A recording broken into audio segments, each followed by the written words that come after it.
I'd like to thank the Master of Ceremonies for the nice introduction. And I'd like to thank all of you for waiting till 5 o'clock. That's not easy. It's really nice to see so many of you here in front of me. I have a very challenging task. I'm in between you and your tea, or you're about to go home. And I hope I can make it interesting because the previous presentations were very good. They took you to the future, they brought you back here, and they took you inside. So I really hope I can take you somewhere. I'll try to be a little more, I see a diverse of people, but mostly researchers and I think mostly students based on the questions that were coming. I'll try to go a little more technical, and also I'll try to talk about examples that might excite you a little bit. So I've been practicing cybersecurity from 2004, part of a research organization, New Mexico Tech in the US. I moved back to India in 2008 to head the Indian operations. And let's go over the agenda a little bit. I'll talk about what's critical infrastructure very quickly. A lot of you think power grids, railway, metro, all these things are critical infrastructure. We'll talk about underlying network infrastructure. How is it similar to a traditional IT network in your lab or in your organization? And then we'll talk about examples. How do we approach the problem and how do we look at it? And then the challenges we see, and then I'll leave it for questions. You can stop me in between for questions. I wanted to be a more interactive thing. In fact, I didn't want to give a presentation because I'll be repeating myself from what others have talked. But I will still try to be a little different from others. Critical infrastructure, a lot of you probably think e-commerce when it started off, or electronic mail, electronic fund transfer, information search, personal communication services. And everybody talks about availability of information. If your information is not available, it's useless. It's the same thing whether integrity is there, confidentiality, all of these informations are there. But if you look at a little bit more, today everything is based on electronic format. If your WhatsApp doesn't work, basically that infrastructure is not working for you. You cannot communicate today. Today there are police departments that work off WhatsApp. So it's being stopped.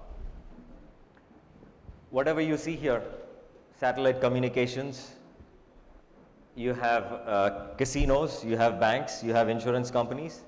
That's critical infrastructure. You have dams that are controlled by SCADA systems. Power grids is very similar to dams. Traffic, which has already been violated. Metro stations have been violated already. You might want to plug in your PC. I think the laptop is running low on battery.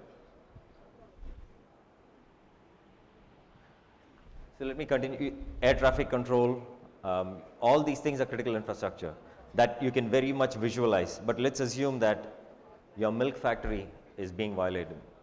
That's critical infrastructure. A state that's producing so much of milk, if all of that distribution network is shut down, or let's say if your malls are shut down because of computer glitches, you're unable to basically use an ATM. That's critical infrastructure that's going down. Anything that hinders your day-to-day, the stock exchange, you're unable to place trades, or you place a trade and something different is happening from what you intended. Typical example is Stuxnet. Along the same lines as what I'm correlating all of these things. How do you map that to your current network? All of these things look very complex outside, but end of the day, if you go back and look at it, underlying operating systems are either Windows, Linux, Unix, or flavors of Linux and Unix. And of course, now the mobile platform, we're talking just pretty much two operating systems, Android, and you're talking about Windows and iOS. So all of these things are, end of the day, connecting to an IP address where a system is up and running. A lot of people look at firewalls, they look at intrusion detection devices, intrusion prevention devices, application firewalls. What is the data that's going out, coming in, all this information is there. But some basic things are violated where basically you talked about Snowden insider threats, right? So what if you wanted to print something from your home? Very common. You take that pen drive, you take it to your work and you plug it in and you want to print something. If your system at home was compromised, you've carried it. You've bypassed all those firewalls, IDS, IPSs. You most of the time try to see what's coming and hitting you from outside. External attacks, external penetration testing is what you do. But you often don't check what's going out. You never check what's going out, most of the organizations, so you don't know what's going out. Somebody was talking about how China gained over the last decade. It's a known fact. Whatever I'm speaking is public information. Pentagon has been breached, and they've lost terabytes of data, and they're so smart, they never took all the terabytes of data in 1 or 2 days. They took 6 months. So small amounts of data was just going out day and day. They never found out. They don't even know how long they've been breached. So all the planes, what you saw, they've been stealing that information for over months. So that's how you have to be careful what's leaving as well, not just what's coming in. I'll show you another attack that we did almost 10 years ago, which has been published, which is very unique.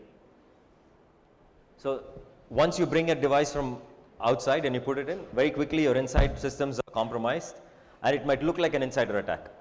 If you look at the FBI statistics and a researcher from the US, 59% of the incidents that happen are based on insider breaches. Not that insiders are malicious, but it's because of lack of awareness, and it's basically an origination from inside, but it's actually from the outside. Today, parameters are very difficult. If you go back 5 years ago, it was very true. You had an enterprise, you had a branch office, people connected from home and work, and people connected from airports, hotels. If all these have bad cyber hygiene, your enterprise will have cyber hygiene. So I might be an employee connecting from a hotel network or a free Wi-Fi from an airport. If that has been compromised, I'm connecting through something that's compromised. So there is no free lunch. If there is a free Wi-Fi and if you're working on something important, please don't use it. Absolutely nothing is free. So this is what I was talking about. Gartner research says that 70% of the incidents are because of insiders. And FBI statistics show that 59% is because of insiders. So how do you perform an assessment? When you go back and you want to understand, how do you identify your critical nodes, how do you identify your critical servers, database servers, application servers, your desktops, all these that are connected, laptops, mobile devices.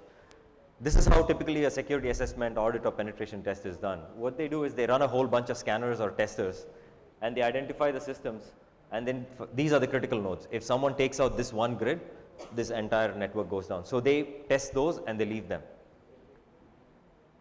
But that's not the right way to do it. Every device that has an IP address must be assessed. If you say that you have 15 servers and you have some 200 IPs that are connecting to it, and let me just do a vulnerability or a penetration for these 15 servers, these are not important, but these are trusted devices. What if one of those guys have a bad cyber hygiene or those are breached? Through them, your servers will be compromised. So if you have 15 servers and 200 desktops or laptops and mobile devices, you should test each one of them for security and make sure you have. It's very simple. When you leave your home, you put your jewels and cash in a cupboard and you lock it up. You lock the bedroom door, you lock your main door, you close your windows and you lock your gate. You tell your neighbors, please watch out, I'm gone for 3 days. You just don't lock just the cupboard and you leave, right? So that's exactly what I'm saying. You make sure you have layered security, cover all your bases and see that it is all there. Security is purely common sense. Somebody mentioned, one of the earlier speakers, that humans are the most vulnerable people. Absolutely right. It's us who give out information. So you might ask that, how about infrastructures where there are thousands of computers?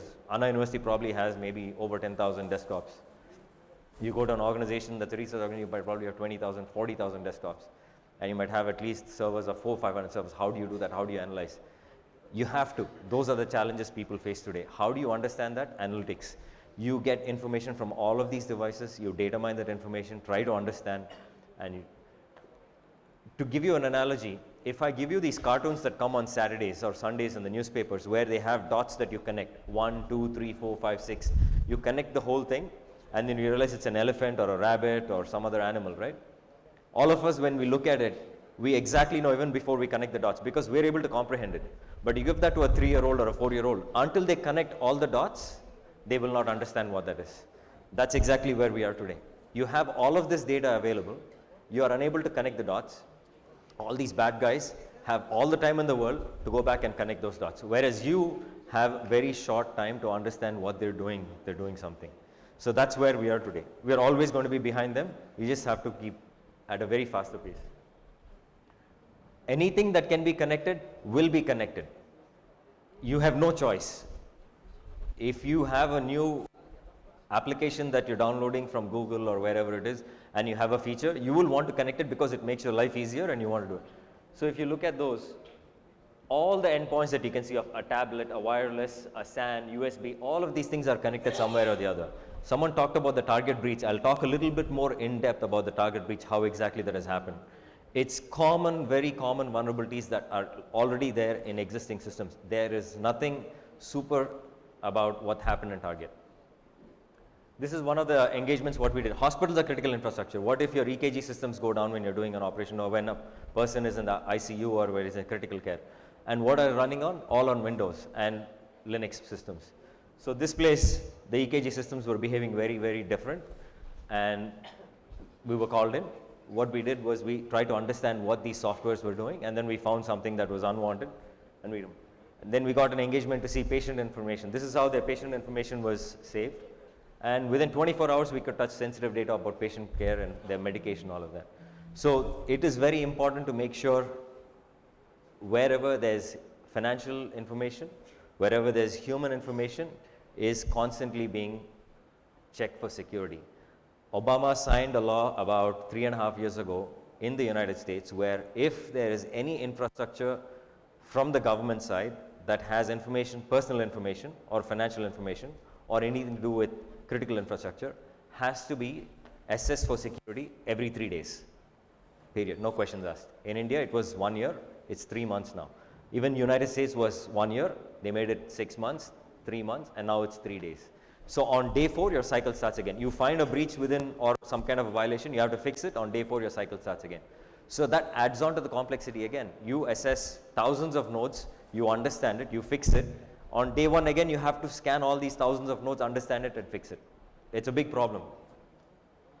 So this is an attack that was done by us, and we published it in the European Journal of Virology.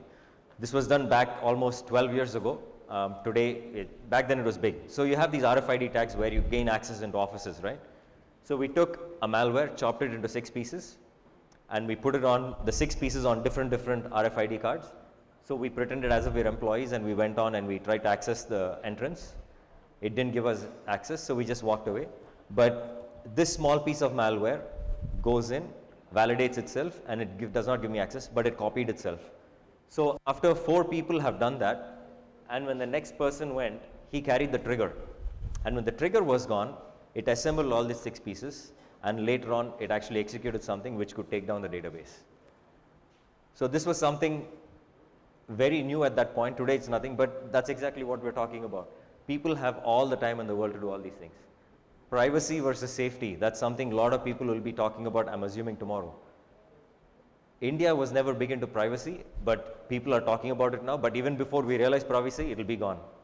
They were talking about brain waves that can be read. Anything in your head can be read. So it's an open book. Even today, it's an open book. Based on what you post on Facebook, what you show on WhatsApp. There was just a message, I think, few days ago saying, please remove your photograph from WhatsApp. That's based on a researcher who published a paper 2 years ago. I've been talking about this since 2 years.